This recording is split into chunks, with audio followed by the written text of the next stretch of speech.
Nandini out, Debashree in.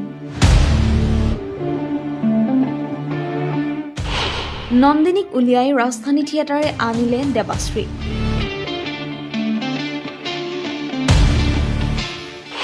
Glamour queen নন্দিনীৰ hit and run ঘটনাৰ পিছতেই ৰাজধানী থিয়েটাৰৰ সৈতে চুক্তিবদ্ধ হ'ল অভিনেত্ৰী দেৱাশ্ৰী দাস।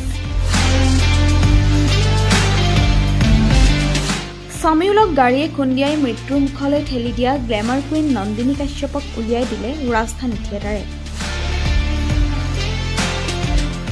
ট্ৰেণ্ডিং কুইন নন্দিনীক উলিয়াই দেৱাশ্ৰীক আনিলে ৰাজধানী থিয়েটাৰে। নন্দিনীৰ পৰিৱৰ্তে এতিয়া ৰাজধানী থিয়েটাৰত অভিনয় কৰিব দেৱাশ্ৰী দাসে। নন্দিনীক আউট কৰি এতিয়া 2025-26 বৰ্ষৰ বাবে ৰাজধানী থিয়েটাৰে চুক্তিবদ্ধ কৰিলে অভিনেত্ৰী দেৱাশ্ৰী দাসৰ সৈতে। উল্লেখ্য যে যি সময়ত চামিউল ICUত মৃত্যুৰ সৈতে যুঁজি আছিল, সেই সময়ত নন্দিনী কাশ্যপ ব্যস্ত হৈ আছিল থিয়েটাৰৰ আখৰাত। নিজে মৃত্যুৰ মুখলৈ ঠেলি দিয়া যুৱকজনৰ জীৱনতকৈ থিয়েটাৰৰ আখৰাহে গুৰুত্বপূৰ্ণ